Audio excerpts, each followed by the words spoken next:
Olá, seja bem-vindo, seja bem-vinda a mais um vídeo do canal Guardiões da Fé.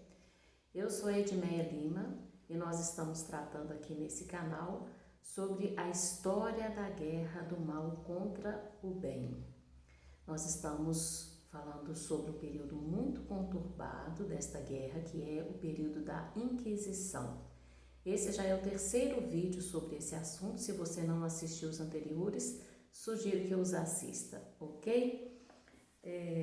Mais uma vez, estou usando o livro do professor Felipe Aquino, História da Igreja, Idade Média, da editora Cleofas. São Bernardo, falecido em 1154, enviado pelo Papa à colônia e ao sul da França, tentou converter os hereges, sendo, porém, repelido. Sínodos e concílios se reuniam preocupados com a gravidade da questão. E os cátaros avançavam. Por volta de 1167, realizaram um concílio na França, trazendo o seu Papa de Constantinopla. Criaram dioceses, designaram bispos, formando assim uma igreja paralela que ameaçava destruir a verdadeira. Tudo isso levou o povo e os governantes católicos a agirem contra a heresia. No contexto religioso, político e social da época, não restou outra saída para a igreja em defesa da sociedade. No Concílio de Latrão II, em 1139, a ideia da Inquisição amadureceu por causa do crescimento do impacto da heresia cátara e suas perturbações sociais. Ficou decidido que a Igreja, depois de exame, inquisição, indicaria aos poderes públicos os católicos hereges, causadores das perturbações que se mostrassem impenitentes, para que o braço secular, o poder civil, as penalizasse. Assim se evitava que muitos inocentes fossem mortos sem julgamento, como acontecia em muitos reinos. E, na verdade, muitas vidas foram poupadas com esse procedimento. Certamente o Tribunal da Inquisição foi uma norma de justiça da época, já que havia um julgamento para os acusados. No Concílio de Latrão III, em 1179, a ideia se firmou ainda mais. O Papa Lúcio III foi Papa de 1181 a 1185. Em 1184, com o apoio do imperador alemão Frederico I Barba-Roxa, do Sacro Império Romano Germânico, 1152 a 1190, aprovou uma constituição fixando as penas para os culpados. Cada bispo deveria, em sua diocese, ter clérigos de confiança encarregados de descobrir os hereges e avisar os poderes públicos. Era a Inquisição Episcopal. A Igreja limitava-se a impor penas espirituais, excomunhão, interdito, etc., aos hereges. Como vimos anteriormente, São Bernardo, São Norberto, falecido em 1134, e outros mestres medievais eram contrários ao uso da força. Os sínodos da época tinham o mesmo pensamento, assim como o de Reims, em 1049, sob Leão IX, que foi Papa de 1049 a 1054, e o de Toulouse, 1119, presidido pelo Papa Calixto II, que foi bispo de 1119 a 1124, e o de Latrão, de 1139. Assim, as execuções de hereges neste período são de responsabilidade e arbitrariedade dos governantes e do povo fanatizado, e não da Igreja. A possibilidade de levar os hereges à pena de morte era tratada por alguns canonistas apenas a nível acadêmico. A partir da metade do século XII, com o rápido crescimento da heresia cátara e suas desordens sociais e religiosas, os governantes, juízes e o povo exigiam da Igreja uma ação mais forte na repressão dos cátaros. Entretanto, a Igreja ainda resistia a usar a força contra eles. O Papa Alexandre III, que foi Papa de 1159 a 1181, no ano de 1162, escreveu ao arcebispo de Reims e ao conde de Flandria sobre as desordens dos cátaros. Abre aspas. Mais vale absolver culpados do que, por excessiva severidade, atacar a vida de inocentes. A mansidão mais convém aos homens da Igreja do que a dureza. Não queiras ser justo demais. Fecha aspas. Informado dessa posição do Papa, o rei Luís VII, que foi rei de 1137 a 1180 de França, irmão do arcebispo de Reims, enviou ao Papa um documento dizendo, abre aspas, que vossa prudência dê atenção toda particular a essa peste, a heresia, e a suprima antes que possa crescer. Suplico-vos, para bem da fé cristã, concedei todos os poderes neste campo ao arcebispo de Reims, ele destruirá os que assim se insurgem contra Deus, sua justa severidade será louvada por todos aqueles que nesta terra são animados de verdadeira piedade. Se procederdes de outro modo, as queixas não se acalmarão facilmente e desencadeareis contra a Igreja Romana as violentas recriminações da opinião pública. Fecha aspas. Como se pode notar, a carta mostra que o Papa, fiel à antiga tradição da Igreja, era contrário a medidas de coação. No entanto, a iminência do perigo exigia providências da Igreja.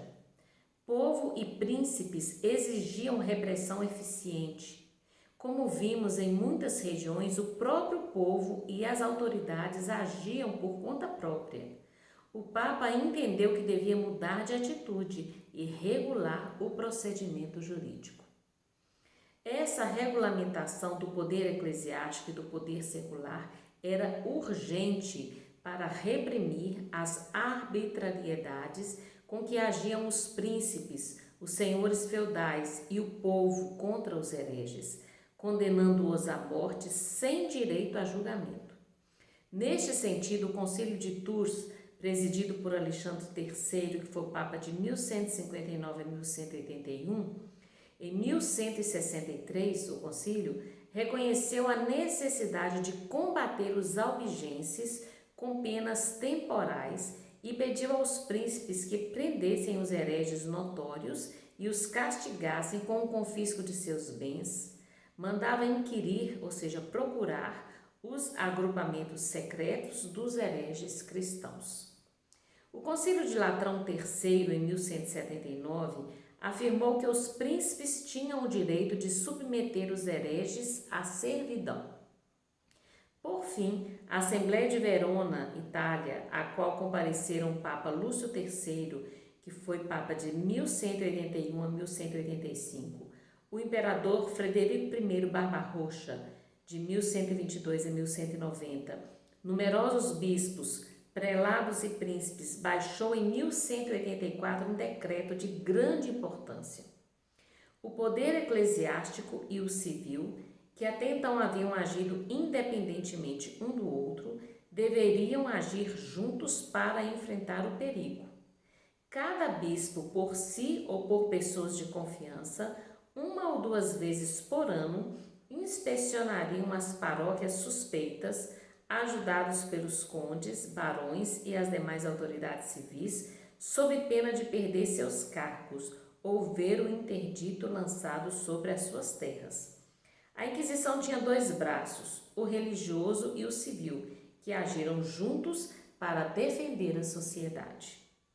Segundo o acordo do Papa Lúcio III, 1181 a 1185, e o imperador alemão, os hereges de cada comunidade seriam levados ante a corte episcopal, excomungados e entregues ao poder civil para serem devidamente castigados. A pena poderia ser o desterro, expropriação, a destruição da casa, a exclusão dos cargos públicos, o desprezo e outras coisas. Não significava a condenação à morte. O Papa Inocêncio III, 1198 a 1216, nada fez para intensificar as leis já existentes contra a heresia, mas intensificou sua ação no Concílio de Latrão IV, de 1215. Depois do Concílio de Verona, em 1184, o Papa Lúcio mandou numerosos missionários para converter os hereges. Desistiram da ingrata tarefa. Os albigenses se recusavam a entrar em discussões e ameaçavam os legados do Papa. Por mãos dos hereges morreu o cisterciense Castronovo. O assassinato do legado do Papa, Pierre de Castelnau, em 1208, pelos hereges, desencadeou a dolorosa guerra contra os albigenses, cujos excessos revelaram a necessidade de refrear a agressividade dos hereges por meios legais.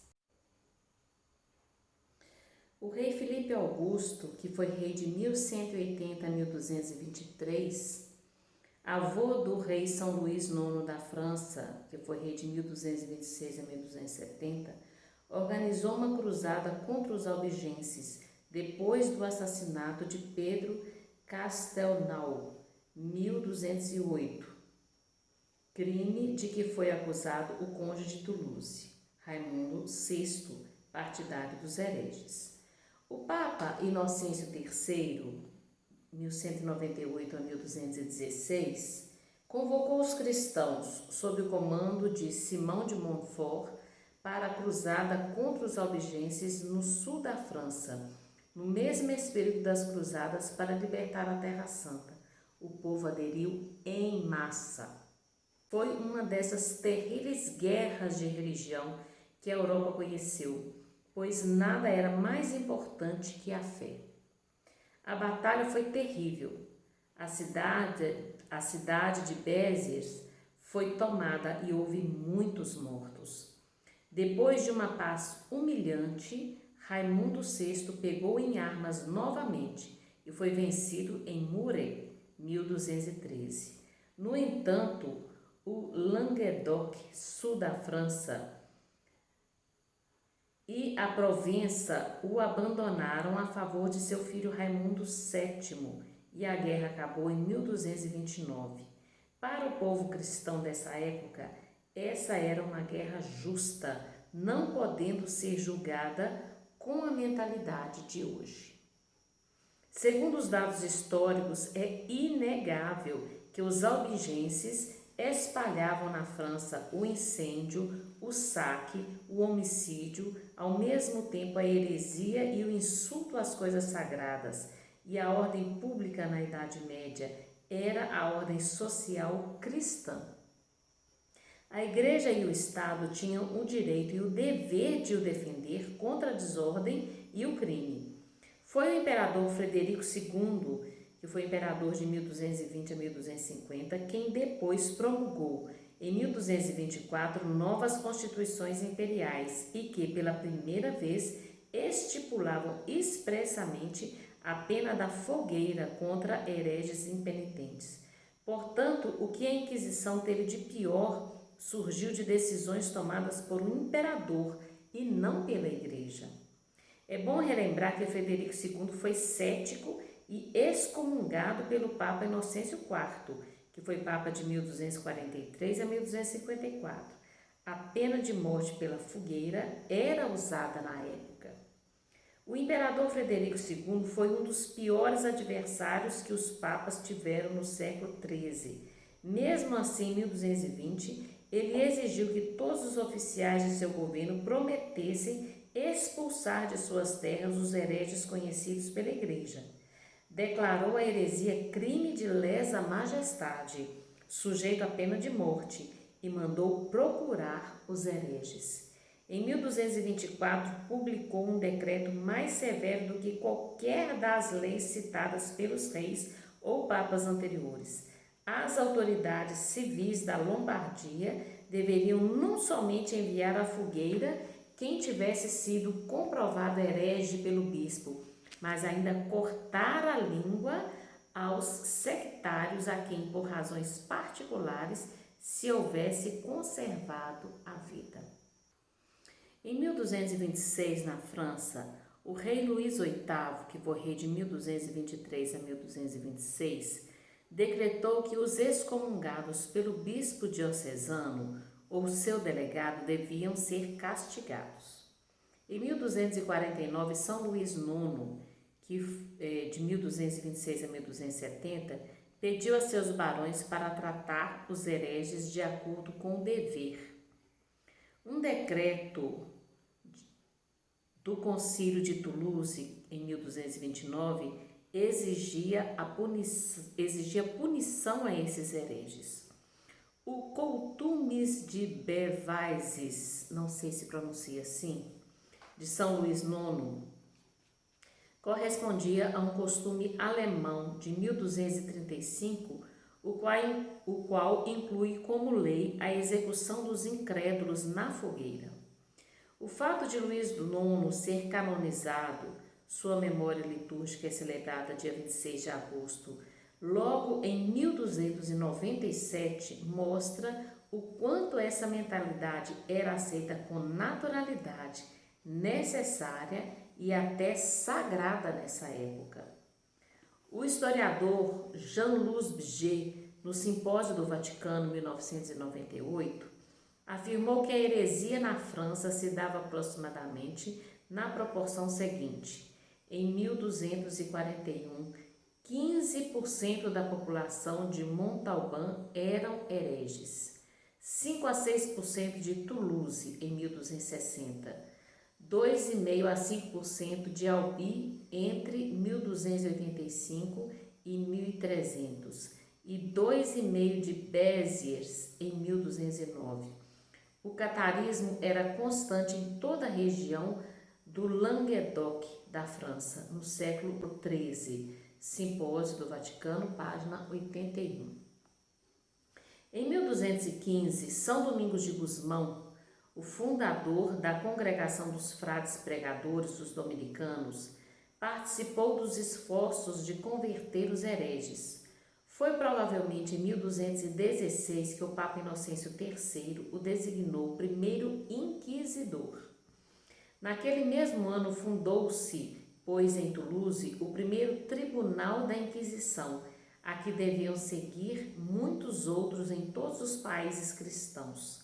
Revestido do novo poder, porém empregando quase unicamente a pregação, o exemplo de suas virtudes e o rosário, São Domingos conseguiu a conversão de milhares de albigenses. Os missionários cistercienses, chegados em Languedoc, sul da França, bem equipados, foram recebidos com desprezo. Abre aspas.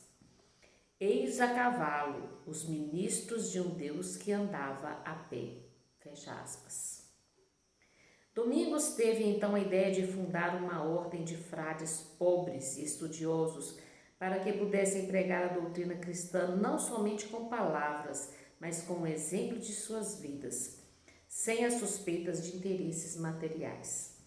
Domingos, por primeiro, deu exemplo, caminhando a pé descalços, dormindo no chão, jejuando e vivendo de esmolas. Não teve a intenção de formar uma elite de intelectuais, mas de arautos do Evangelho, e durante suas peregrinações, de bom grado, atendia aos mais humildes carroceiros, propondo-se a falar de Deus para todos. Honório III, 1216 a 1227, aprovou a ordem dos pregadores sob a rega do Santo Agostinho. Sgarbosa, Giovannini, 1996, página 250. Nós terminamos aqui, então, o terceiro vídeo sobre a Inquisição. Nós teremos agora, para fechar esse assunto, que é longo, né, extenso e complexo, nós teremos mais um vídeo para que a gente possa entender como que o mal distorce as coisas para colocar as pessoas contra Deus e contra a igreja, né? Vocês podem estar percebendo nesse vídeo como que a gente aprende, como que a gente ouve totalmente o contrário do que está sendo falado aqui, não é mesmo? Então, nada melhor do que o conhecimento, do que fontes seguras de informação para nos revelar a verdade. Uma coisa nós temos a certeza, o mal nunca vence o bem sempre prevalece, graças a Deus, não é? Então, até o próximo vídeo, muito obrigada por ter assistido até aqui. Se você ainda não é inscrito, por gentileza se inscreva, deixe seu like, compartilhe esse vídeo e nos encontramos no próximo vídeo, se Deus quiser. Um grande abraço, fique com Deus.